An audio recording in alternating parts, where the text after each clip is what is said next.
How are y'all doing?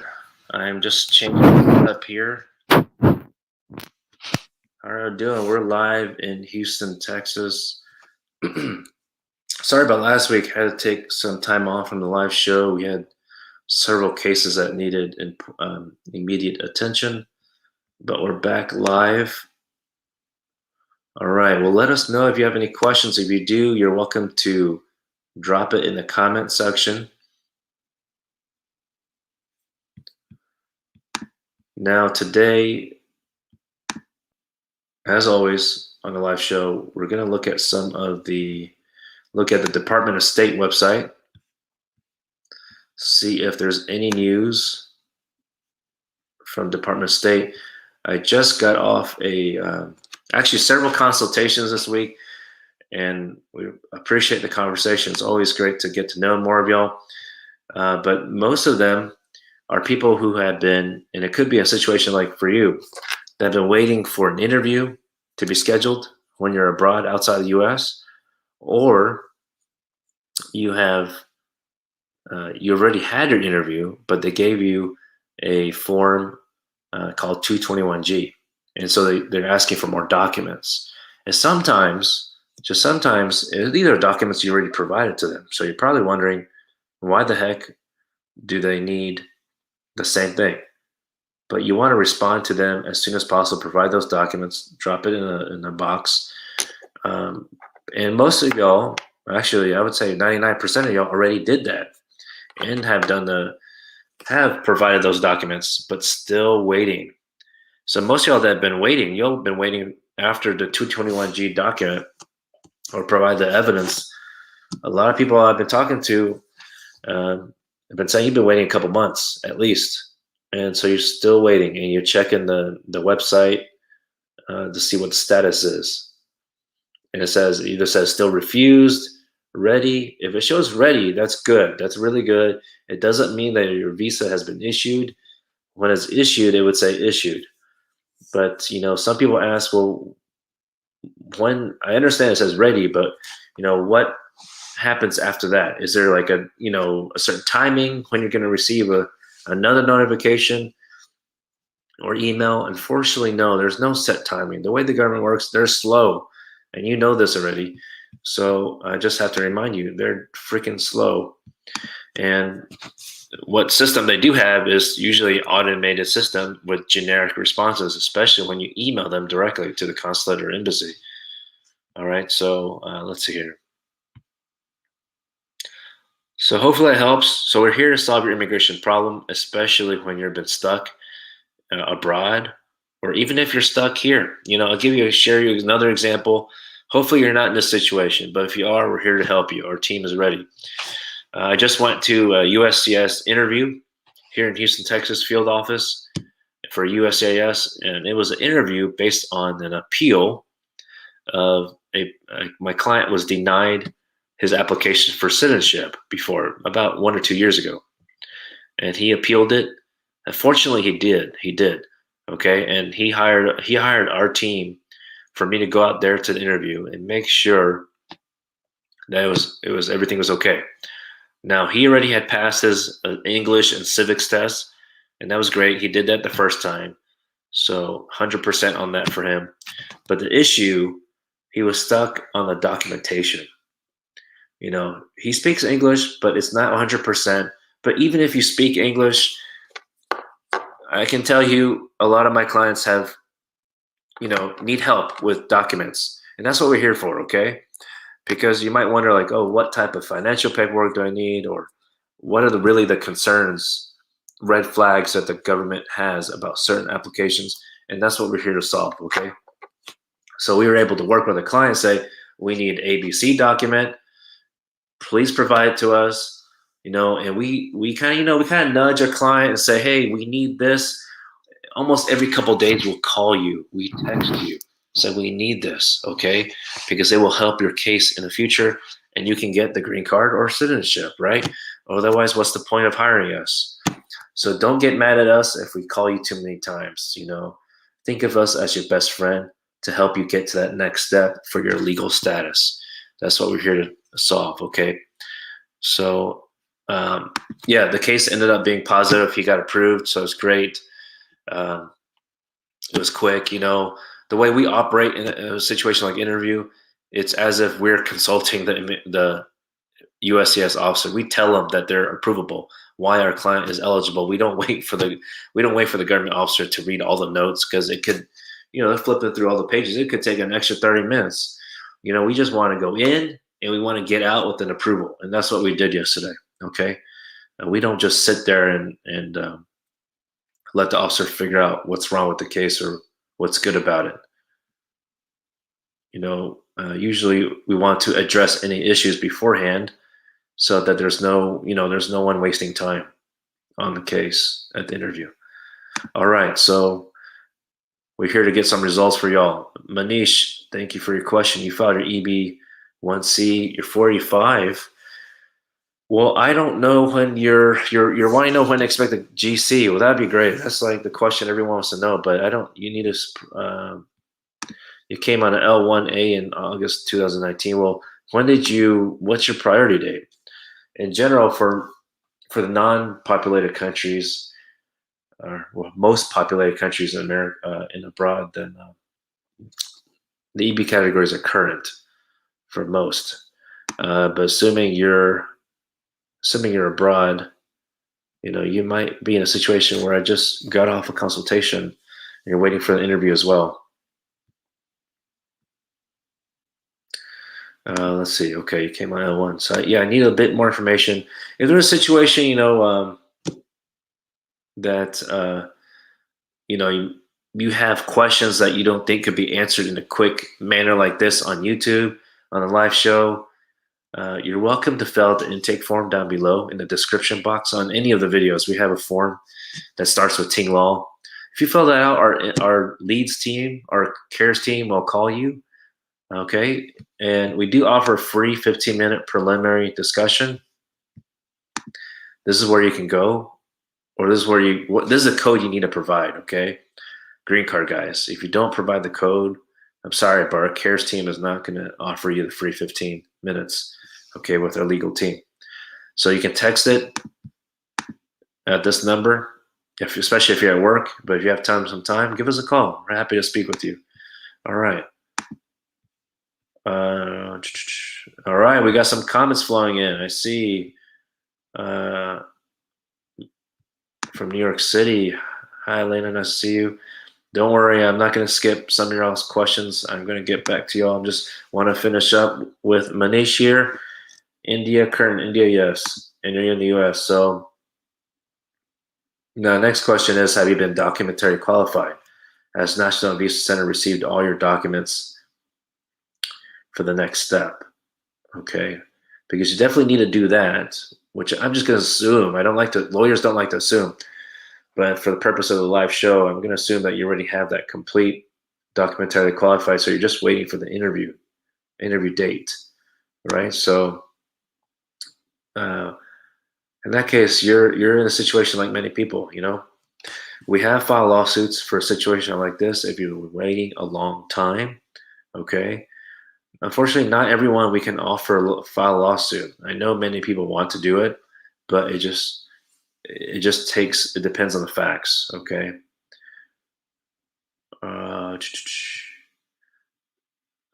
Okay, so I get a lot of comments here.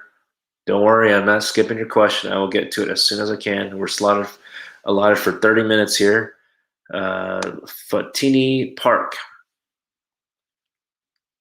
So anyway, if you would like me to assess your case, take a look at it, analyze it, if it's worthy or the right time per se to file your case, mandamus lawsuit against the government, we're happy to take a look. Just fill out the intake form down below.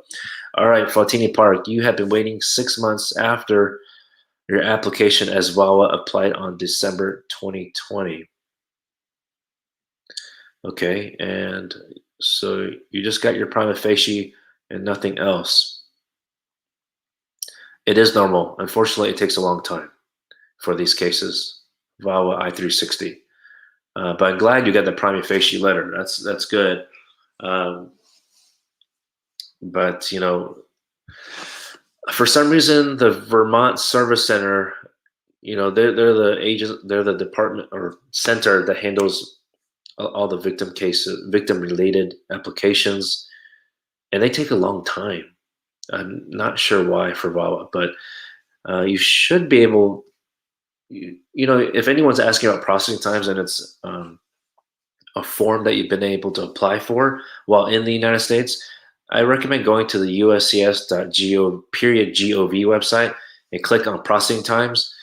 You'll have to click on click the specific form number. So for VAWA I-360, and then the next one is the which service center it's located at. And to know which service center, just look at the bottom of your notice of action, um, one-page document from USCIS. It should be on the bottom left. It will provide which service center it's located at. It could change in the future, but if it does change locations, they will send you another notice of action letter that says, or NOA, that says transferring your case. And by the way, that doesn't mean it's a bad thing. It just means the government is trying to manage their caseload. Well, there's probably more officers available. Maybe they just trained another group of officers to handle these type of cases. Okay, so that doesn't mean that. Oh, and another thing about service centers, some people ask, can you pick which service center? Unfortunately, no. That's all dependent on the government. It does not. It's not based on where you live. Some people think that, and that's not the case. Okay. I realize I gotta charge this up before this laptop turns off. By the way, if any of y'all are IT people, let me know. I'm on a different setup here in the room because my monitor's not. I got the HDMI code. I didn't change anything, and my regular computer monitor is not connecting with the actual computer. So if you got any tips on that, please let me know. Fami, nice to see you as well. Thank you, sir. Hope you're doing good. Jorge, is there a way to know what month of cases they're giving interviews to? Your case is IR2 for Cedar Juarez. The case was DQ'd on May 2020. Wow, that was quite a while ago. Exactly a year ago. Well, it's hard to say exactly when. Unfortunately, let me see on this government website. No, they don't provide, like, there's no website that says, like, okay, this consulate is working on cases that were DQ'd in this particular month. Unfortunately, they don't. But if you saw one of my other live shows, probably a couple weeks ago, we did mention that that they're prioritizing cases that are related to immediate relative category, cases related to U.S. citizens, okay, as a petitioner. So I know that probably doesn't help your situation as much, Jorge, but I think we're in the same boat. We would love it if the government have some kind of transparent. Honestly, that would be smart if they tell us so that they could prevent all these lawsuits. Because now they're getting so many lawsuits, right? Yeah, they're a little silly for not being transparent, unfortunately.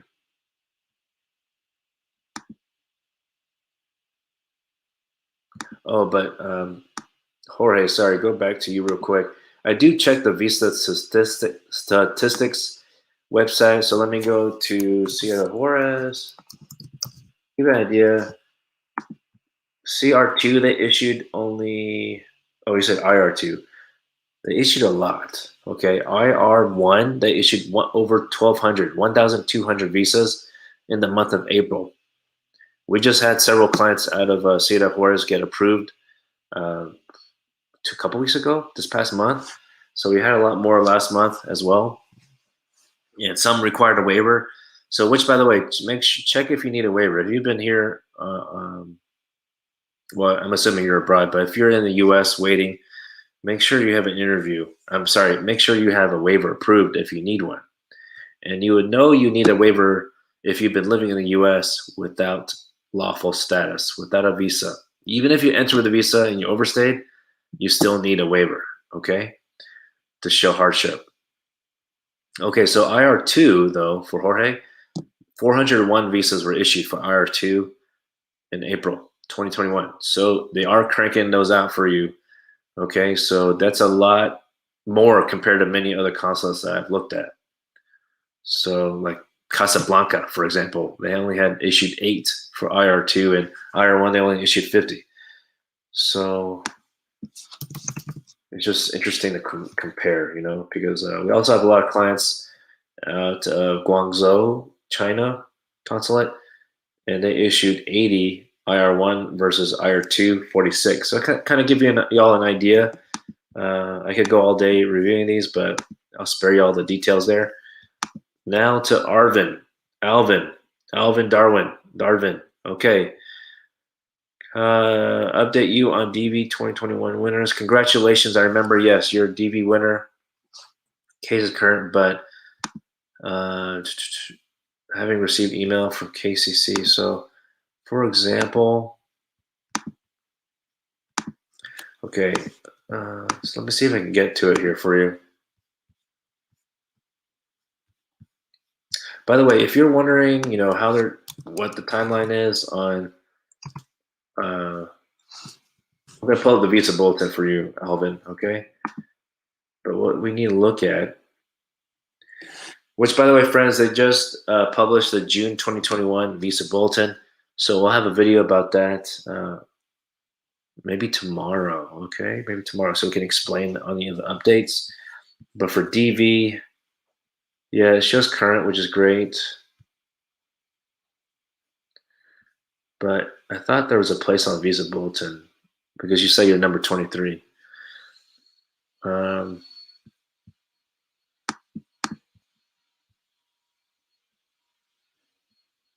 Okay.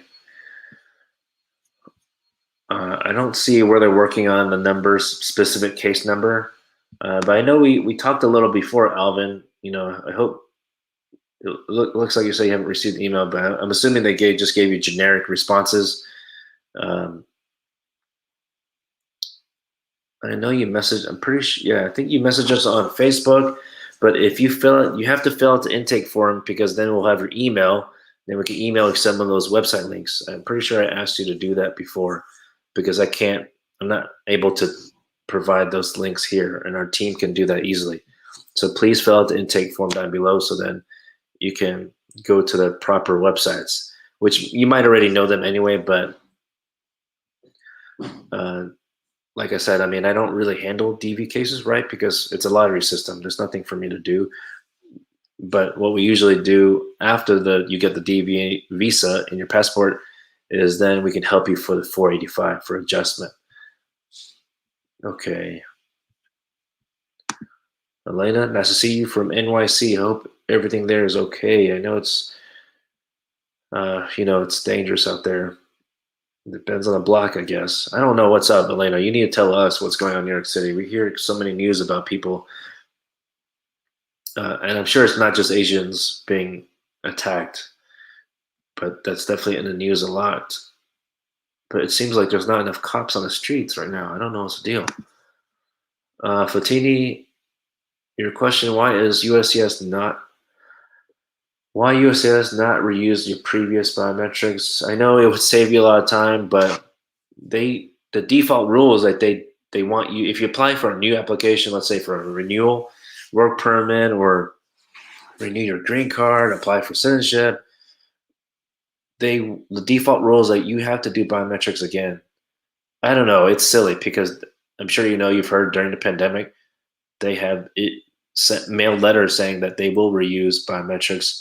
But sometimes after that, after several months, you might get another letter saying, okay, go to a certain office location to take your fingerprints. At the end of the day, that's a necessary step before you get any kind of visa or legal status. So hopefully that's not a burden for you. But what I do know, friends, is in terms of biometrics, that is a burden. If you know that you're currently in the U.S., you got a green card, but you think that you have to go abroad, maybe you have a business or you have family to visit outside America, and you just have an idea that it could be a couple of weeks or a month or more, you need to do this. And what you should apply for is a reentry permit.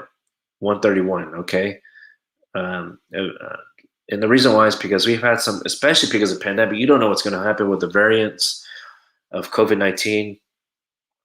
Because we had some people call in and say, look, I've been outside America for 6 months or more. Some people call in and say they're outside for a year, and that will create problems. If you're outside definitely more than a year, you need to file SB1 form. Fill out that form. You can find that on the travel state gov website. Okay, because once it gets a year or more, the government will think you abandoned your status. Okay, especially when it would hate for you to spend all that money on a flight, come back to America, and the customs officer says, "Look, I'm sorry, but you've been out in America too long." Okay, so what we do is prepare you, even if you haven't had the apply for reentry permit. But I just want to share in advance in case people are thinking about traveling outside America, because I know more people feel more comfortable to fly and travel. So that's just something to think about. Okay, can't predict the future. Let's see. Mewish Mahmood. Hi. You're DQ'd in July 2020, I'm assuming, but still waiting for an interview from Pakistan. I'm sorry you've been waiting for so long. But Mewish, please let us know if you need help to file a lawsuit. Hopefully you don't need to do that, but just let us know.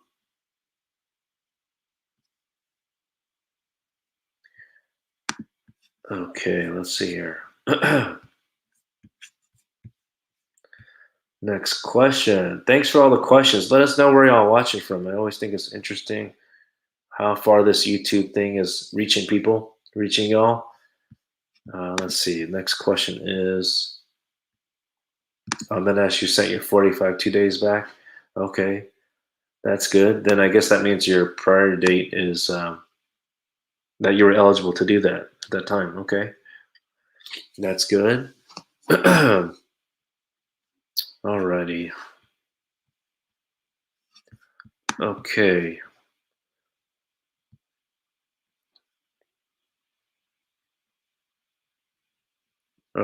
Sorry, I got lost track here on the comments. Okay. Sorry if I mispronounced your name. Nikab. Your you have refugee status. Congratulations on that. Can a beneficiary travel to U.S. with pending spouse petition, waiting for bar to be waived? If you mean like a visitor visa, I mean, we've had some clients been able to that already had the visitor visa, for example, and been able to travel. But depending how you've applied for the petition,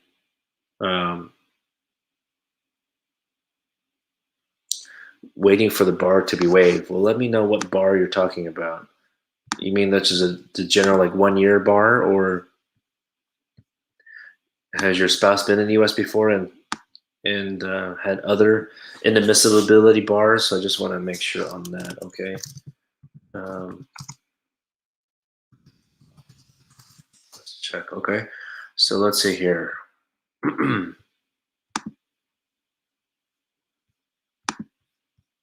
Okay, I'll go back to you if I see other comments from you, okay?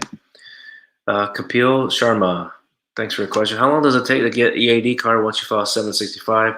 Well, sir, based on a picture, I'm guessing you are a sir, so I'll say that. It is, if you're talking about initial 765, I always usually range about 5 to 8 months, okay, for the first time applicants. But for renewal, it takes about, sometimes it really depends on the type, right? What the base is, the category of your 765. But most of the time, our renewal 765 takes about 2 or 3 months. So much less than applying for the first time. So that's a good thing. Okay, so that's what I figured your question was. Okay, hopefully I answered that. But of course, it really depends on the category as well. Jorge, you're welcome. I will try my best. It's definitely a lot of work. Thank you for watching. I appreciate it. Thanks for subscribing. And friends, by the way, I mentioned this earlier. If you're new to our channel, we do offer free 15-minute preliminary discussions because I understand you may just have that one or two questions, just like here on the comments here or questions on the comment section. We're just here to help, point you in the right direction, okay? Because and debunk any myth as well. But I also have to share the code, and here it is, green card guys. Okay, you could have guessed it, but you need to share the code if you want to get that free 15 minutes. If you do think that your case requires more time for discussion, we also will tell you. But if you think you already need more time, please know that we do have offered 15-minute paid, but also 30-minute paid consultation as well. Of course, if you need more time, we'll happy to accommodate. Make sure we get that figured out for you, because we're here to solve your immigration problem. Okay, so then,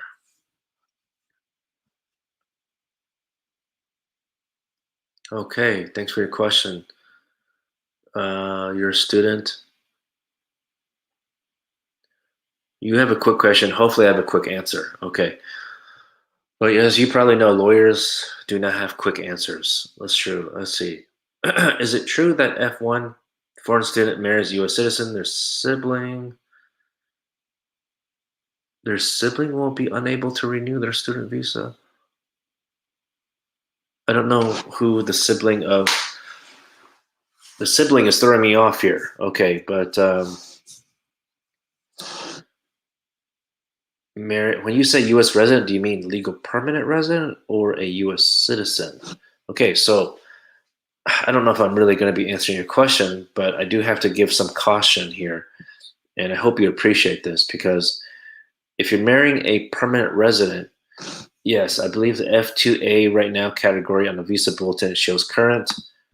But the issue is, if in a situation for you to be able to adjust status, change your status from F1 student to that of a green card holder resident as well, there's several things that need to happen, okay?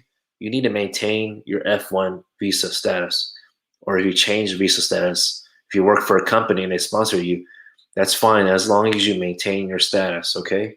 Some kind of non-immigrant status, okay? And let's see. The other thing is you need to be careful. Some people stop going to classes and that cancels their I-20. So make sure you continue going to classes and pay. And some people think, oh, they're paying, so that's enough. It's not just paying. You got to go to your classes. Make sure they still know that you're attending, okay? But will you be able to renew?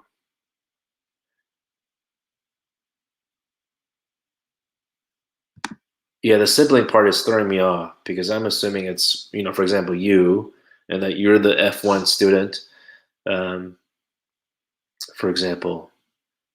But I guess you're trying to say, let's say you marry the resident, U.S. resident, but you marry the U.S. resident, but I'm guessing your sibling is also here on an F1. Does that affect ability to renew student visa? I haven't heard that, to be honest. I don't see why that, if, like, for example, you marry permanent resident, if that would affect your sibling to renew it. I'm not sure how that could affect that, but maybe you've heard something different. I would have to have understand the legal reason for that. Let's see here. Hello, Hilton. Your question is, you and your wife are undocumented, and you say we are 5 years old. I think you mean you've been in America for 5 years. You have a 1-year-old and 3-month-old daughter born in America with autism. Well, I know that's very difficult, a challenge for you, but I'm sure I'm sure you're doing the best you can for your daughter. A 1 year and 3 months, okay. But of course, most importantly, congratulations to having a newborn. We just had one, 2 years ago. 2.5 years ago. So our daughter's 2.5 now. Let's see. I wonder if you can get documents for that reason. Okay, so a lot of people ask kind of similar question about hardship.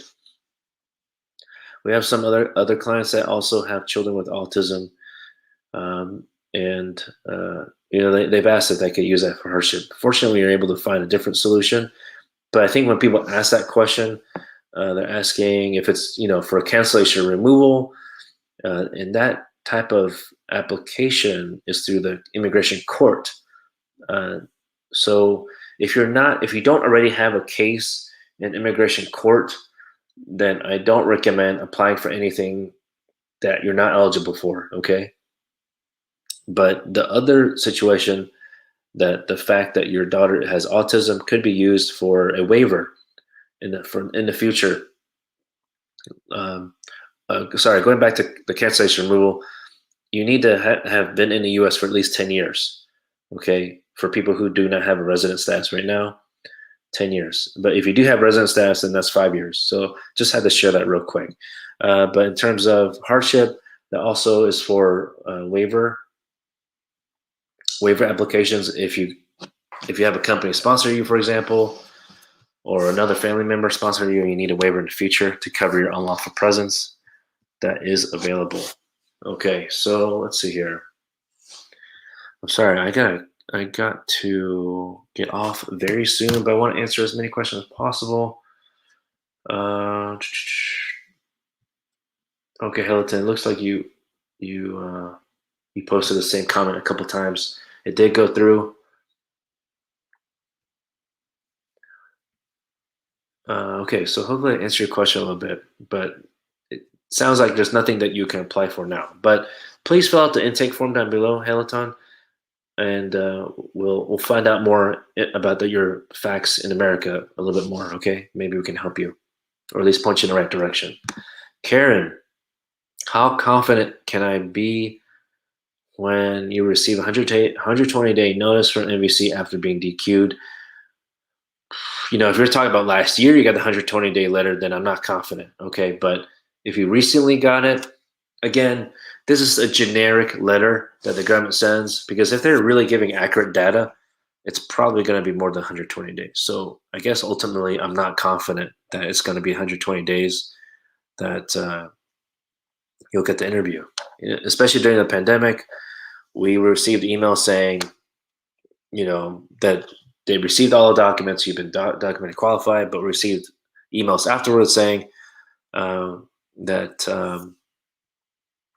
for example, that your case is still in line, in queue, okay, in line for interview. So, I mean, that's nice for them to say, but it's like, at the end of the day, we still want a better update. When is it going to be, right? So, Karen, I'm sorry, I'm not as confident about their generic 120-day letter, but hey, at least they're sending some kind of notice to have you in contact, okay? Which, by the way, friends, if you have not filed your application before, make sure your email is correct. And if you haven't received anything, a new case number, welcome letter to your email from National Visa Center, and you're representing yourself, you're welcome to contact us. There is a way to get the NVC case number after the petition has been approved. It usually takes about a month, and they actually have a website about that on the State Department website, but it usually takes a month for them to email you a new case number. Okay, it's different than your USCIS number. All right, so hopefully that helps a little bit.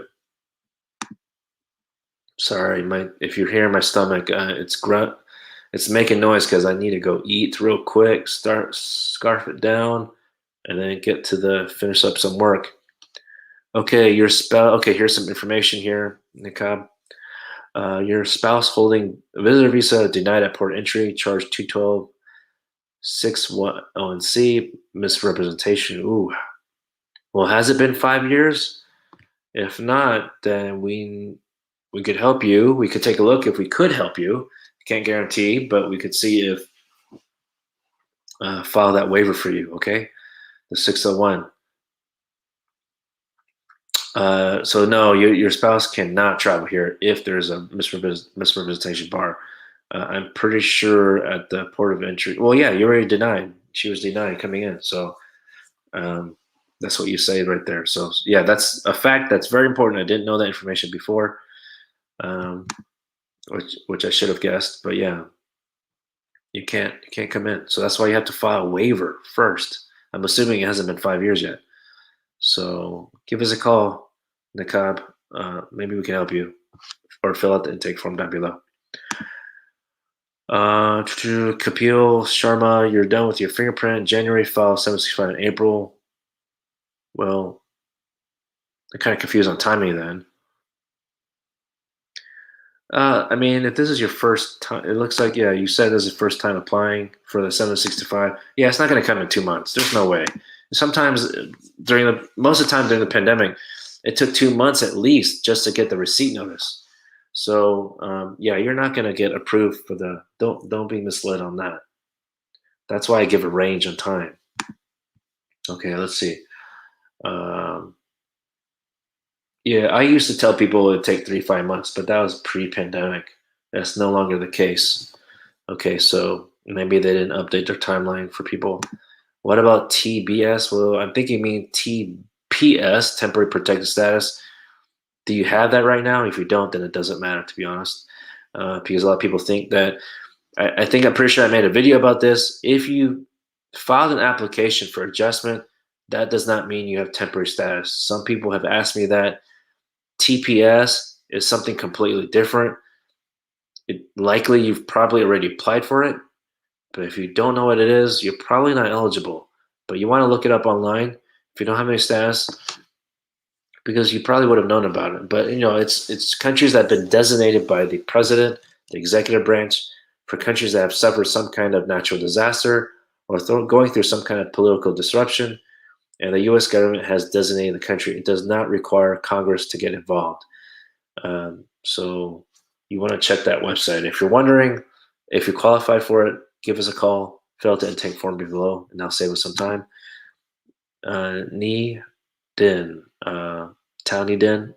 Oh, it's okay. You're an international student. Got a proposal from a U.S. citizen. Okay, great. U.S. citizen. Okay, wonderful. You're welcome, Kapil. I see your comment. Let's see. You're welcome. And I've learned in the Hawaiian language that thank you is mahalo. So mahalo to everyone. Okay, but yeah, congratulations on your proposal. I'm assuming you said yes because you're asking this question. You're and that person's a U.S. citizen. Okay, wonderful. So you would not have that concern about maintaining status. It actually, if since this is immediate relative, if you were to go out of status, I don't suggest it, but if you for some reason can't maintain your F1 status, you go out of status and you're going through a marriage case through a U.S. citizen, then you don't have to maintain status. They do provide that exception.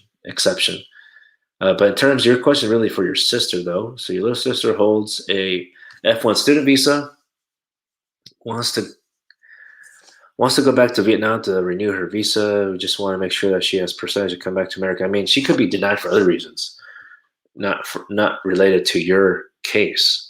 I would not think that she would be denied based on your case. Okay, so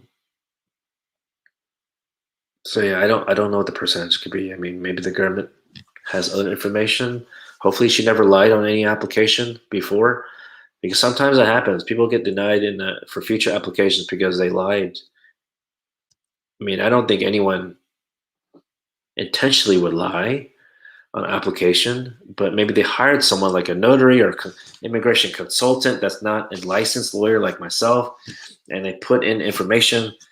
And I'm just sharing, it's the truth. I've had some clients come to me and solve the immigration problem, and they confessed that they found out that someone that they hired who's not a lawyer, a licensed lawyer, wrote down that they were married, but they were not married legally. So they lied because people think that you apply for a visitor visa and mentioning that you're married to someone in your country and you're only going on a trip solo to America, that means you're going to come back. I mean, yes, that'd be helpful, but don't lie about it. That's just kind of crazy. So anyway, Din, you're welcome. Mahalo to you. Let's see. Momo.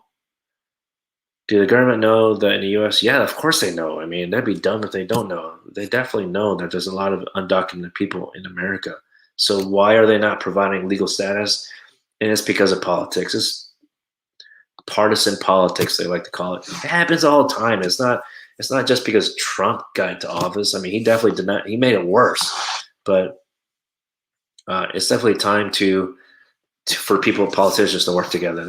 It appears they are. I mean, President Biden signed the anti-Asian American violence, um, and hopefully they made reporting hate crimes mandatory for local law enforcement, so it goes into a database.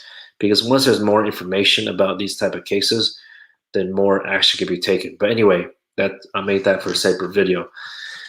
So people, yeah, I get it, Momo. Yeah, people are out without bank accounts. Well, some banks allow for undocumented people to have bank accounts. From what I understand, some just allow for for people from Mexico, they can get a matricula ID, and that could be enough.